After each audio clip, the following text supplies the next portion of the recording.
안녕하세요. 영하나의 책라디오에 오신 여러분 반갑습니다.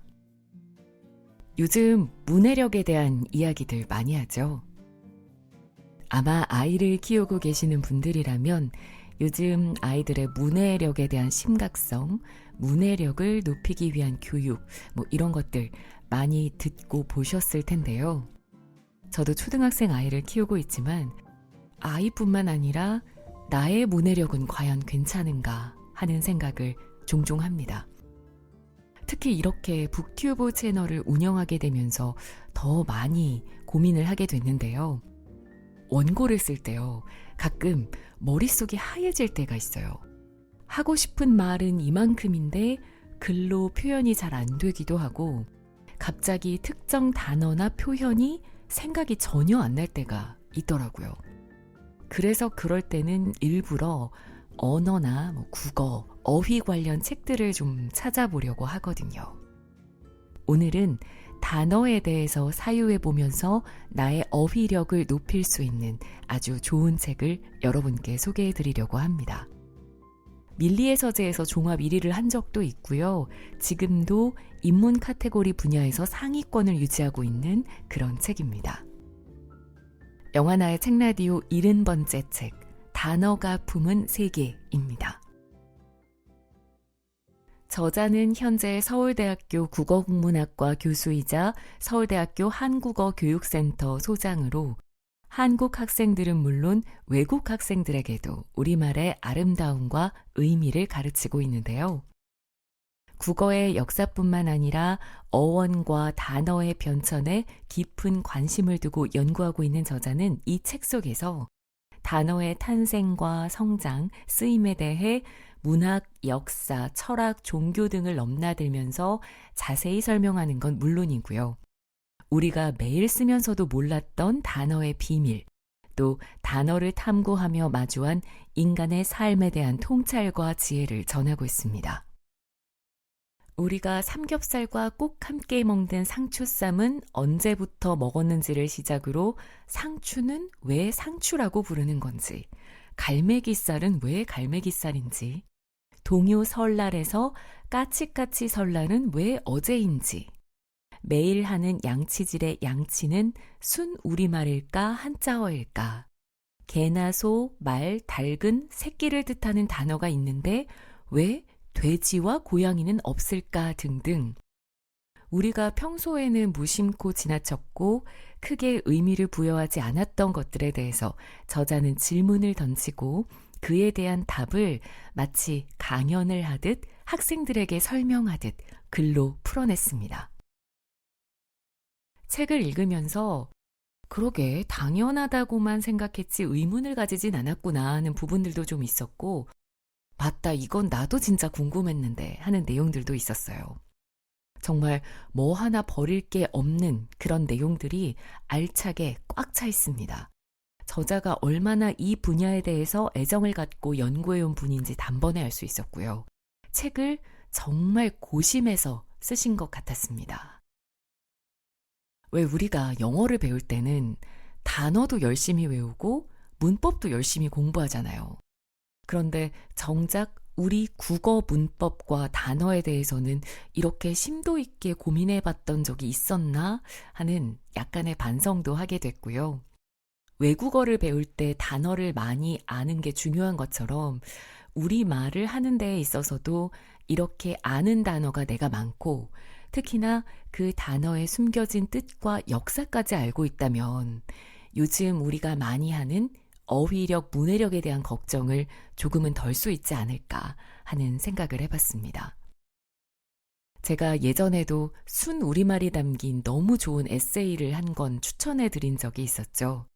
그 책은 문장 속에서 순 우리말을 자연스레 녹여서 사용하면서 독자의 감성을 건드린 책이라면 이 책은 우리말이라는 언어 자체에 대해서 좀 더 깊게 학문적으로 하지만 절대 지루하지 않게 다루고 있는 책이니까요.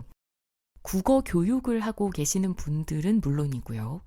내가 좀 요즘 어휘력, 문해력이 떨어지는 느낌을 받는다 하는 분들이 계시다면 꼭 한번 책으로 사서 읽어보시기를 추천해 드리고 싶습니다. 자, 그럼 지금부터 제가 고른 몇 부분 낭독해 드리도록 하겠습니다. 함께 들어보시죠. 넓은 벌 동쪽 끝으로 옛 이야기 지줄대는 실개천이 회돌아 나가고 얼룩배기 황소가 해설피 금빛 게으른 울음을 우는 곳. 그곳이 차마 꿈엔들 이칠리야. 정지용 시인의 시 향수 제1연입니다. 교과서에도 실려 있고 노래로도 불리어져 우리에게 매우 익숙한 시이죠. 향수가 노래로 만들어진 것은 모두 3차례나 된다고 하는데 우리에게 익숙한 노래는 가수 이동원과 테너 박인수가 같이 부른 향수입니다. 시를 읽다 보면 어느새 음을 따라 노래를 흥얼거리게 되는 재미있는 경험을 하게 되고는 하지요. 그런데 이 시를 읽다 보면 눈에 들어오는 구절이 있습니다. 얼룩배기 황소라는 부분입니다. 얼룩배기 황소란 어떤 소를 말하는 걸까요? 얼룩배기 황소 모습을 머릿속에 한번 떠올려 보시기 바랍니다. 떠올리려고 가만 생각해 보면 어딘가 이상하지 않나요? 해가 저물어가는 저녁 무렵 넓은 벌판에서 황금빛 햇살을 받으며 한가로이 풀을 뜯다 울음을 우는 누런 소의 모습을 떠올리다가 번뜩 생각하게 됩니다. 가만, 그냥 황소가 아니라 얼룩배기 황소잖아. 머릿속으로 떠올리던 누런 소에 얼룩덜룩 덧칠을 해야 하는 걸까 생각할지도 모르지요. 왜 시인은 황소도 아니고 얼룩배기 소도 아닌 얼룩배기 황소라고 했을까요? 얼룩배기 황소란 대체 어떻게 생긴 소일까요? 요즘 사람들은 얼룩배기 소라고 하면 흰색과 검은색이 어우러진 점박이 무늬의 홀스타인 젖소를 떠올릴 것 같습니다.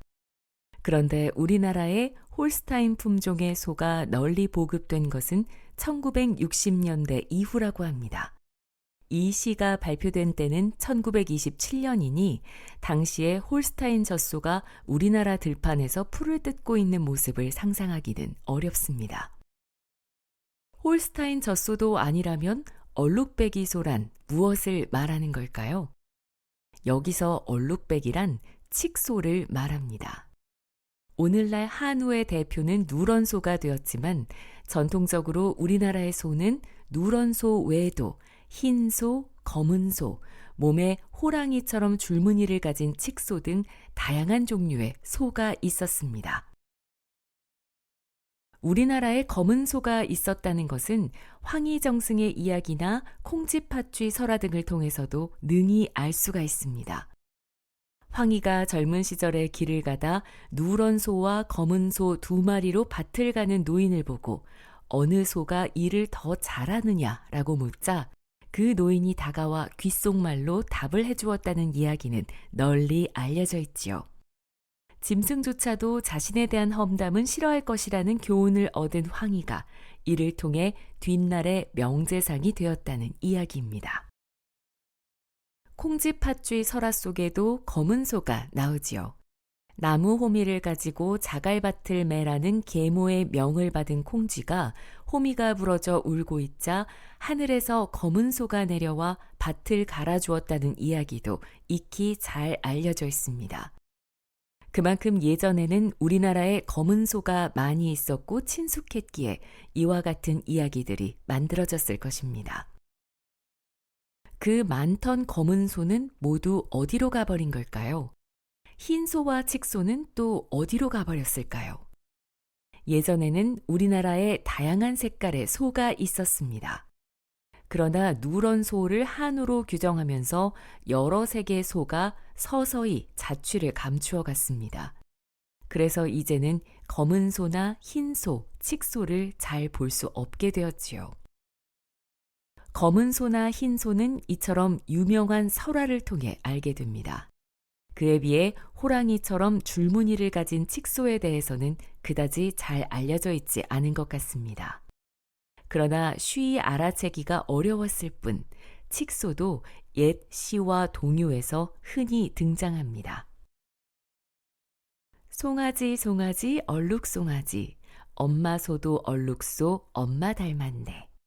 송아지 송아지 얼룩송아지 엄마 귀도 얼룩귀 귀가 닮았네. 박목월 시인의 시를 동요로 만든 얼룩송아지 가사 중 일부입니다. 이 가사에서 등장하는 얼룩소도 칙소를 말하는 것이라 합니다. 정지용 시인의 시 향수에 등장하는 얼룩배기 황소와 마찬가지로 칙소를 말하지요. 여기까지 이야기를 하고서 황소가 어떤 소를 말하는 걸까요? 질문을 하면 대부분의 사람들은 황소의 황이 누를 황이라고 오해하는 경우가 많습니다. 오늘날 한우의 대표인 누런소를 두고 황소라고 한다고 말이지요. 그러나 사전에서 황소를 한번 찾아보시기 바랍니다. 큰 숫소라고 풀이되어 있죠. 황소는 다 성장한 숫소를 뜻하는 말입니다. 색깔과는 상관없는 명칭인 것입니다. 앞쪽 사진 속 소는 암소 칙소이지만 얼룩배기 황소는 숫소 칙소를 말합니다. 일반적으로 암소보다 숫소의 크기가 크므로 큰 소라는 의미에서 한쇼라고 부르던 말이 변하여 황소가 되었어요. 옛말로 하다는 크다라는 의미를 지닌 말이었습니다. 여기서 한쇼, 한새, 한숨, 한아비, 한어미 등의 단어가 만들어졌어요. 즉 한쇼란 의미적으로는 큰 소를 뜻하나 결과적으로는 다 성장한 숫소를 지칭하는 말로 쓰이게 되었고 이 말이 변하여 황소란 어형이 된 것입니다. 황새 역시 같은 변화를 겪었습니다. 큰 새라는 의미의 한새가 변화하여 황새가 되었습니다. 황새는 몸 전체가 흰색이고 다리는 붉은색을 띠다 보니 황새를 두고 누런새라고 먼저 연상하는 경우는 잘 없지요. 한자가 황자로 변화한 단어들과는 다르게 원형 한자가 남아있는 경우도 있습니다. 한숨이 그렇죠. 근심 걱정이 있어 내쉬는 숨을 한숨이라고 보통 생각하기 마련입니다. 그러나 한숨은 기원적으로 큰이란 뜻에서 시작한 크게 내쉬는 숨을 말합니다. 하라비와 할미도 원래는 한아비와 한어미였습니다. 크다는 의미의 한자가 할로 바뀌면서 그 의미를 쉽게 파악할 수 없게 되었지만 본래 의미는 아비보다 더 큰 사람, 어미보다 더 큰 사람이 하라비와 할미입니다. 저는 정지용 시인의 시 향수 속에 등장하는 얼룩배기 황소로 이야기를 꺼내는 것을 좋아합니다. 얼룩배기 황소는 어떤 소일까요? 이 질문을 던지면 대부분 사람들의 표정이 알쏭달쏭하게 변화하는 것을 볼 수 있습니다. 당연하게 여겨왔을 뿐 의문을 품어본 적은 없었던 것이지요. 그러나 가만 생각해보면 이상하다는 것을 금세 알 수 있습니다. 지금은 누런소만 쉽게 볼 수 있으니 아이들은 물론이고 어른들도 우리나라에 다양한 종류의 소가 있었다는 것을 잘 알지 못합니다. 그러나 옛 이야기와 시와 노래 가사 속에는 생생하게 살아 숨쉬고 있지요. 정지용 시인의 시 향수뿐만 아니라 박목월 시인의 시를 동요로 만든 얼룩송아지, 황희정승의 이야기나 콩쥐팥쥐 설화 등은 널리 알려져 많은 사람들이 알고 있습니다. 어릴 적 동요로도 따라 부르고 교과서에도 흔히 실려 있으니까요. 그러나 이 이야기 속에 등장하는 얼룩배기 소나 검은 소와 흰 소의 존재에 의문을 품고 궁금증을 가지는 사람은 적을 것입니다. 자신이 이미 알고 있다 생각하는 것 가운데 습관적으로 그냥 받아들이는 것이지요. 그러나 조금만 의문을 품고 생각해 보아도 어딘가 이상하다는 것을 알아챌 수 있습니다. 작은 궁금증 하나가 깨달음을 줄 수 있는 것입니다. 저는 작은 궁금증에 대해 생각해 봅니다. 사소하다 여겨지는 것들에 궁금증을 품을 줄 알면 더 많은 것들이 궁금해지고 더 알고 싶어집니다. 흔히 듣고 보던 말과 물건을 달리 생각해보고 습관처럼 하던 행동에 의문을 품어보고 질문해보는 것에서 남다름은 탄생하는 것일 테지요. 지금 고개를 들어 주변을 한번 찬찬히 살펴보시기 바랍니다. 익숙하다 여겨지는 것을 달리 볼 줄 아는 사소한 궁금증이 위대할 수 있습니다.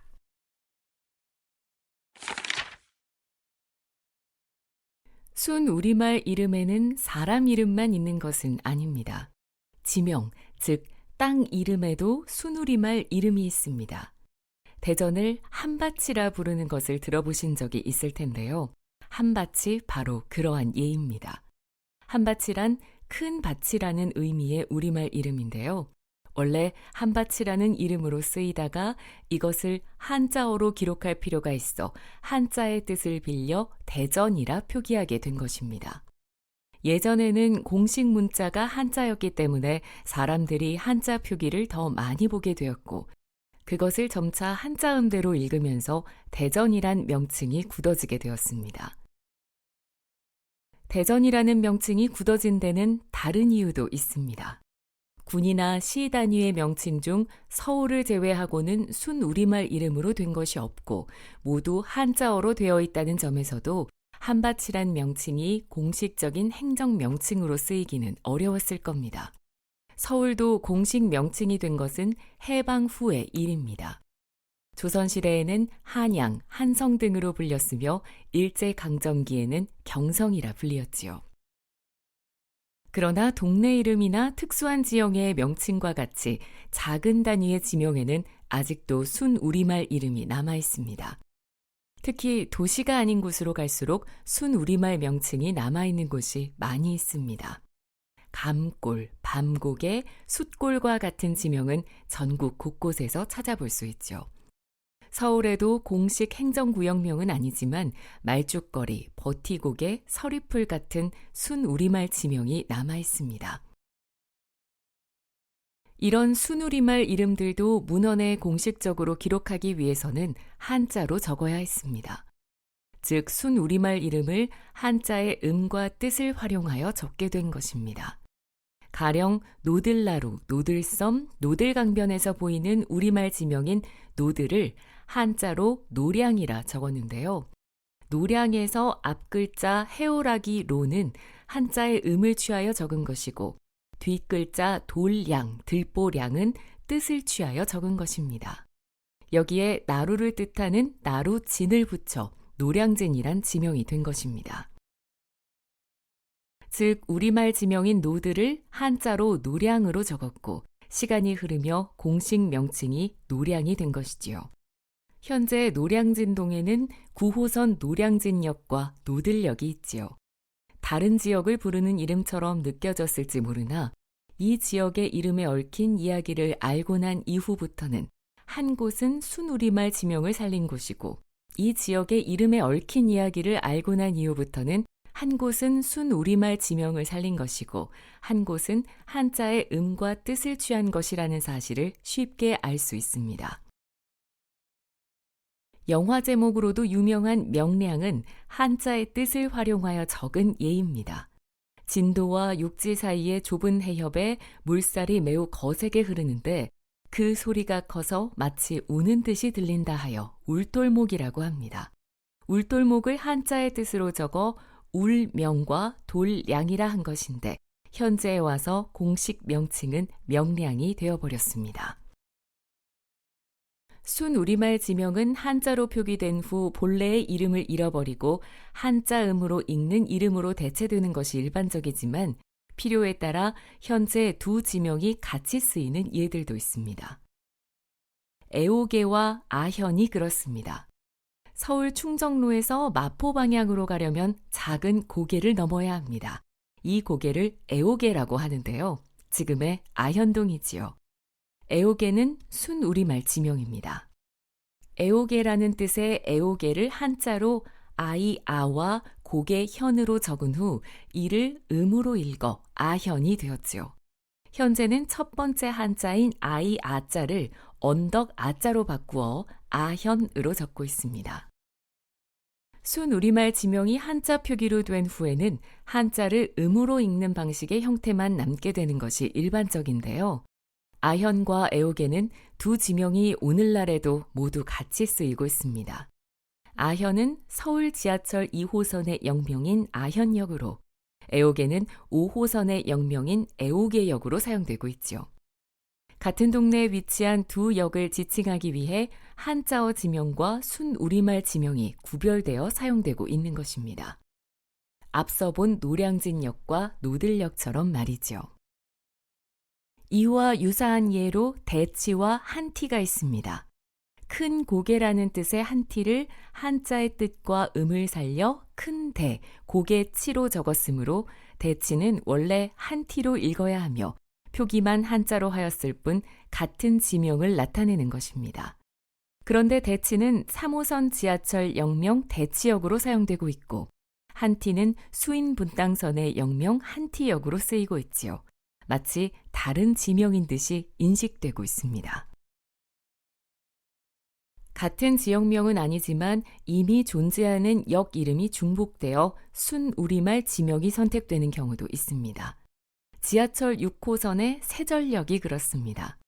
세전역이 위치한 곳의 행정구역명은 신사동이므로 일반적인 예에 따라 신사역이란 명칭이 부여되어야겠지만 이미 3호선에 신사역이 있으므로 그 이름을 피하여 신사의 옛 이름인 세절을 취하여 역명을 부여했습니다.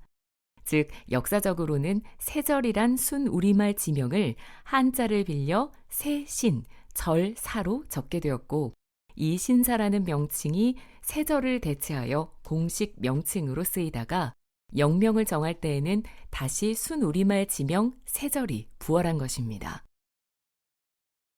지하철 2호선의 잠실 세내역도 순우리말 지명을 되살려서 역명을 바꾼 사례입니다. 원래 이름은 신천역이었는데요. 같은 2호선에 위치한 신촌역과 발음이 비슷하여 혼동되기도 한다는 요인도 있었으니 잠실이란 명칭을 앞에 붙여야 한다는 지역 주민의 요구도 받아들여 세신, 내천이라는 이름을 옛 지명식으로 훈독하여 세내라는 이름을 되살린 것입니다.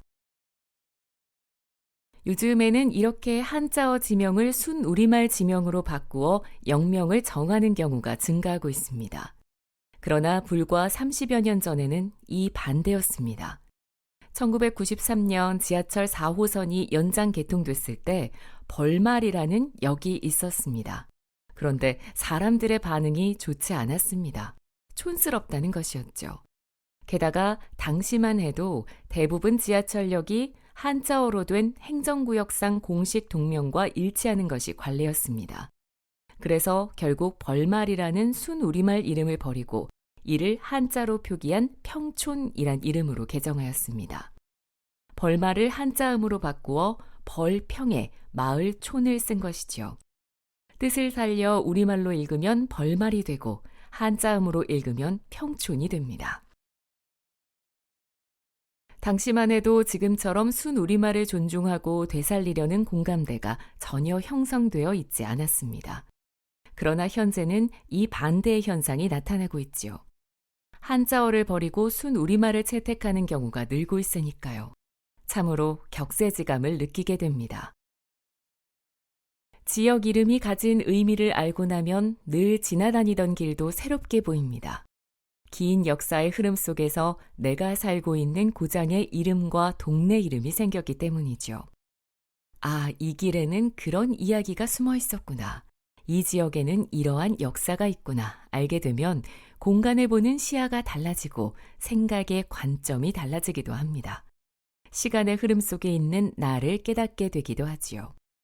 지금 살고 있는 고장의 옛 이름을 한번 찾아보세요. 몰랐던 이야기를 발견하게 될지 모릅니다. 돼지고기의 부위를 이르는 말 중에 갈매기살이란 것이 있습니다. 갈비와 삼겹살 사이의 부위인데 기름기가 적어 담백하고 식감이 소고기와도 비슷해서 구이용으로 인기가 있죠. 잘 구워진 갈매기살을 상추 위에 턱 올리고 구운 마늘도 하나 곁들여 한 입 먹으면 그 맛이 일품이죠. 그런데 갈매기살을 석쇠 위에 구워 먹으며 한 번쯤 궁금한 적 없나요? 그런데 왜 갈매기살일까? 이것이 어느 부위냐부터 돼지고기 부위가 맞냐는 질문까지 갈매기살을 처음 접하는 사람은 의문도 다양할 수 있습니다. 갈매기살은 갈매기와 무슨 관련이 있는 것일까요? 그 부위의 모양이 갈매기와 비슷해서 이름이 붙은 것일까요? 부위의 모양이 비슷해서 이름이 붙은 것 중에는 제비추리가 있습니다. 소고기 부위인 제비추리는 제비의 꼬리 모양을 닮아서 그런 이름이 붙었다고 합니다. 제비추리의 추리는 초리가 바뀐 말이고 초리란 눈초리 등에서 알 수 있듯이 어떤 물체의 가늘고 뾰족한 끝부분을 말하지요. 제비추리는 소의 목뼈 앞에서 갈비 앞쪽까지 이어지는 경장근에 대한 정육명입니다. 소 한 마리에서 두 개가 나오는데 띠 모양으로 길고 끝부분은 뾰족하게 되어 있어 두 조각을 붙여 놓으면 마치 제비 꼬리 부분과 유사합니다. 이 때문에 제비추리란 명칭이 붙었어요. 사실 제비추리는 정육명으로만이 아니라 제비 꼬리 모양으로 생긴 것들에 흔히 붙는 명칭입니다. 표준어에서는 정육명만을 제비추리라 하고 다른 명칭들에 대해서는 제비초리만 인정하고 있으나 1920년대 신문 등에서는 제비추리 같은 수염, 제비추리 댕기, 목덜미의 제비추리 등과 같은 표현이 많이 등장하지요. 예전에는 제비추리와 제비초리가 구분되지 않고 쓰였다는 것을 알 수 있습니다. 아무튼 새의 특정 모양에서 유래한 제비추리와 같은 정육명이 있다 보니 갈매기살 또한 갈매기 모양과 연관지어 그 이름을 이해하고자 하는 사람들이 있습니다. 그러나 이러한 주장은 터무니없는 억측에 불과합니다. 갈매기살은 갈매기와는 아무 관련이 없기 때문입니다. 갈매기살의 갈매기는 가로막이라는 말이 변한 형태입니다. 갈비와 삼겹살 사이의 부위가 갈매기살이라고 하였는데요. 갈비는 가슴에 위치하고 삼겹살은 배에 있으니 갈비와 삼겹살 사이란 가슴과 배의 경계 부위가 됩니다. 포유류의 가슴과 배는 횡격막이라는 얇은 막으로 구분이 되어 있습니다. 한자어 횡격을 우리말 가로로 바꾸어 횡격막에 해당하는 말을 새로 만들었는데 그것이 가로막입니다. 세로가 아닌 가로로 되어 있는 막이라는 의미지요. 그런데 어떤 것이 넘어오지 못하도록 막는 도구의 의미로 가로막이라는 말도 있습니다. 가로막이는 가로막다라는 동사에 명사를 만드는 전미사 이가 붙어서 만들어진 단어죠. 가로막은 가슴과 배를 구분지어 그 사이를 막고 있다는 점에서 가로막이와 유사합니다.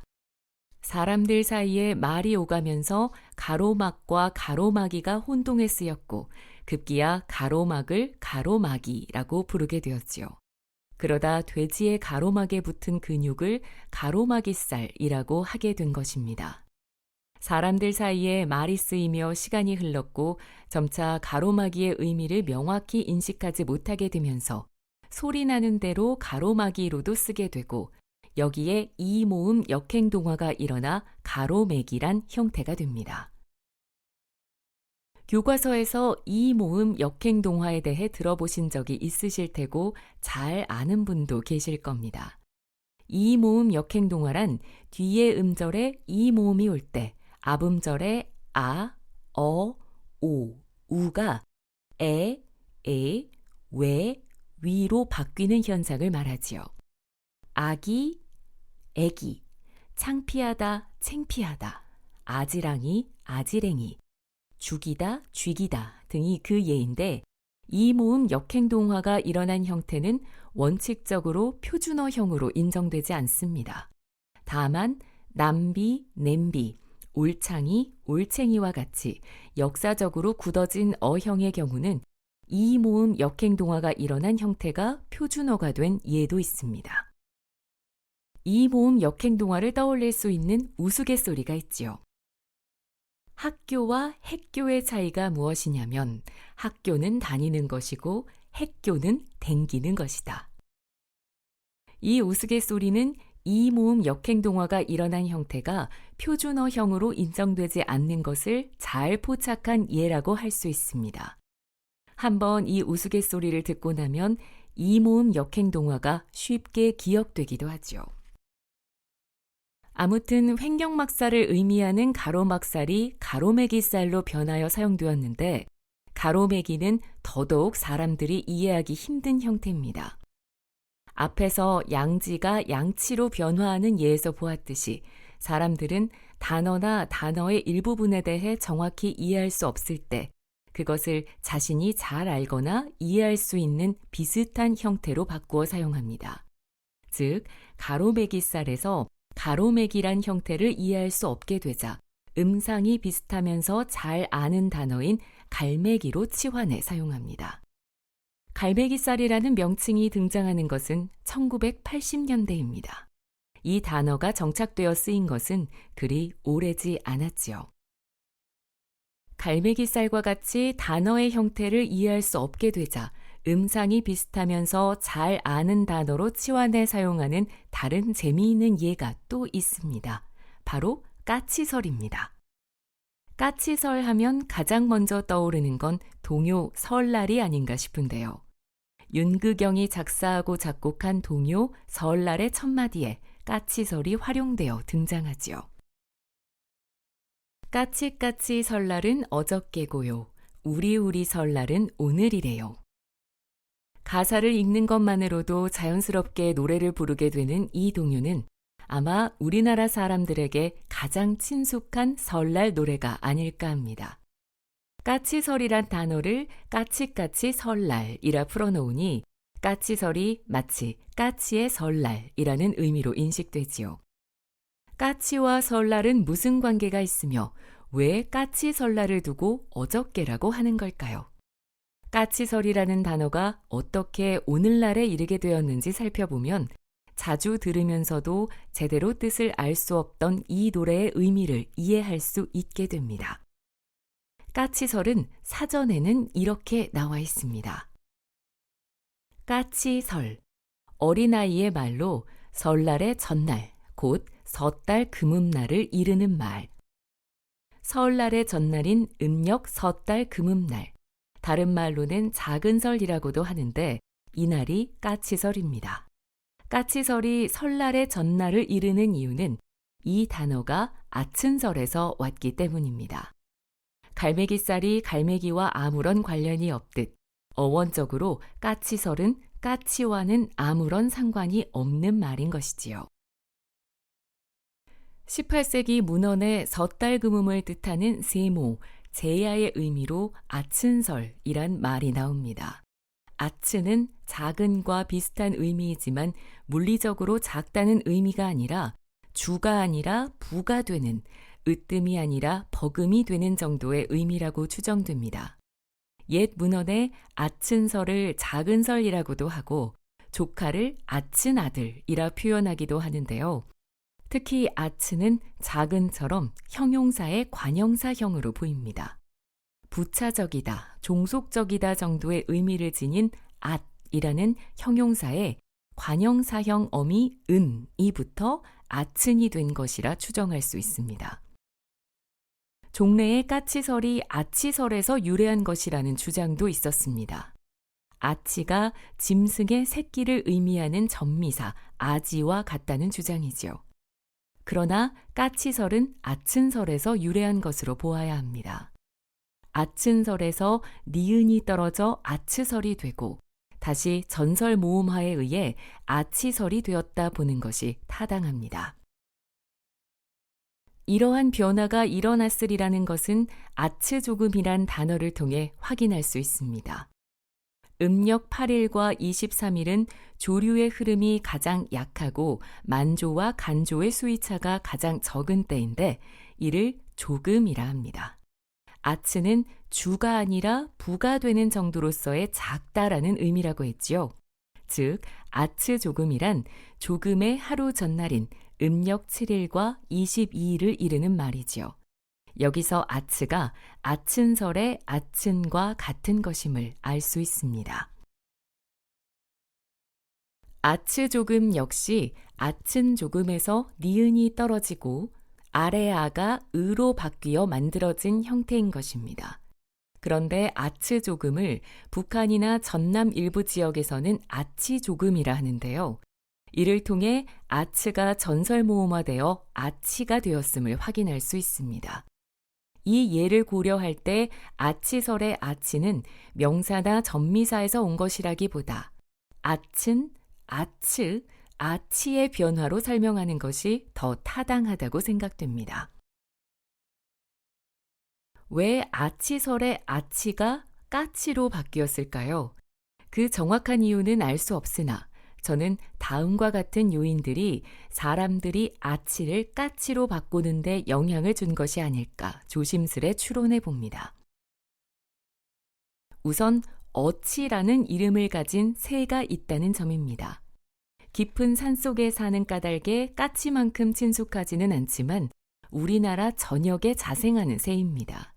그런데 공교롭게도 이 어치를 산까치라고도 합니다. 까치보다 몸 색깔이 화려하나 크기나 생김새가 까치와 비슷하기 때문이지요. 다음은 우리 민화의 대표인 까치호랑이 그림입니다. 애군을 막아주는 호랑이와 반가운 소식을 전해주는 까치를 같이 그린 그림을 새해를 맞아 걸어두는 풍습이 있었는데 그래서 까치 호랑이는 오늘날까지도 연화장의 주요 소재가 되고 있지요. 즉 설날과 까치가 사람들의 인식에 무척 가깝게 자리하고 있었습니다. 아치설의 아치가 무엇을 의미하는 것인지 모르게 된 사람들이 최대한 그것을 자신이 잘 아는 단어로 바꾸어 인식하려 할 때 까치와 비슷한 어치라는 새가 있고 까치는 설과도 관련이 깊으니 아치가 혹 까치의 잘못이 아닐까 생각하게 된 것은 아닐까요? 이러한 추정도 억측에 불과할지 모르지만 20세기 초에 아치설이 까치설로 바뀐 것은 분명합니다. 한편 전남 일부 지역에서는 아침 조금과 아침설이라는 어형이 나타난다는 점도 재미있습니다. 아치 조금, 아치설에서 바뀐 것인지 니은 탈락이 일어나지 않은 아친 조금, 아친설에서 바뀐 것인지는 알 수 없으나 아치 내지 아친을 이해할 수 없게 되자 그것을 아침이라고 바꾸어 인식하고 사용하게 된 것이지요. 요즘은 어떤 사람을 두고 아저씨와 아주머니라고 부르나요? 잘 알지 못하는 남자 어른을 두고 아저씨라고 하거나 마찬가지로 잘 알지 못하는 여자 어른을 두고 아주머니라고 부르는 경우가 많지요. 그러나 예전에는 남자 친척을 모두 아저씨라고 불렀습니다. 현대에 와서는 삼촌, 외삼촌, 숙부, 큰아버지, 작은아버지, 고모부, 이모부를 모두 구분해 부르지만 예전에는 이들을 모두 아저씨라고 불렀던 것입니다. 아주머니 역시 고모, 이모, 숙모, 백모 할 것 없이 집안의 여자 어른을 부르는 단어였습니다. 아저씨와 아주머니라는 단어가 어떻게 탄생했는지 들여다보면 부차적이다, 종속적이다 정도의 의미를 가진 앗을 아주 잘 기억할 수 있습니다. 부차적이다, 종속적이다 정도의 의미를 지닌 앗이라는 형용사에 관형사형 어미 은이 붙어 아친이 된 것이라 하였지요. 이 앗이 때로는 지읒 받침으로 쓰이는 경우가 있습니다. 아비 앞에는 앗이 붙는 형태로 쓰였죠. 아다비, 그래서 아자비로 자리 잡습니다. 아자비는 아저씨라는 뜻인데 흔히 식물명 중 아제비라고 붙는 것들이 같은 뜻이라고 보면 됩니다. 경상도 지역에서는 여전히 아제비라는 말이 남아있는 경우도 있고요. 작은아버지를 뜻하는 숙부라는 단어의 숙도, 아제비 숙자입니다. 지금 흔히 쓰는 아저씨라는 단어에서도 앗의 흔적을 찾을 수가 있지요. 아저씨는 부수적인 아버지, 종속적인 아버지라고 할 수 있고 남자 친척 전반을 이르는 말이었습니다. 그렇다면 여자의 경우는 어떻게 불렀을까요? 앗과 어미가 붙어 아더미가 되었습니다. 변형을 거쳐 아즈미, 아자미가 되고 할머니와 어머니라는 단어에 머니가 붙으면서 아자머니, 이후 아주머니로 굳어지게 됩니다. 그러니 아저씨와 아주머니라는 단어는 아찬설과 같은 단어의 뿌리를 가지고 있다고 할 수 있습니다. 이처럼 현재 익숙하게 사용하는 단어의 옛 모습은 지금과 전혀 다른 때가 있습니다. 잘 알지 못하는 단어를 익숙하게 아는 단어로 바꾸어 사용하다 보니 자연스럽게 변화하였기 때문이지요. 신조어를 들을 때 이런 경험을 해본 적 없으신가요?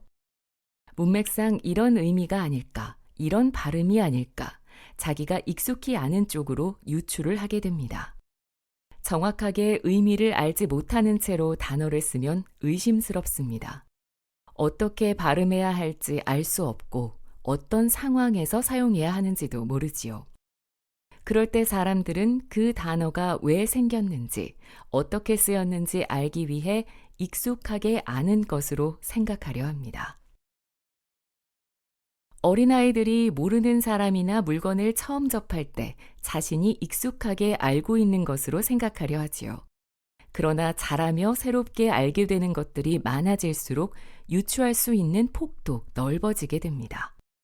경험의 폭이 넓을수록 이해할 수 있는 세계 또한 넓어집니다.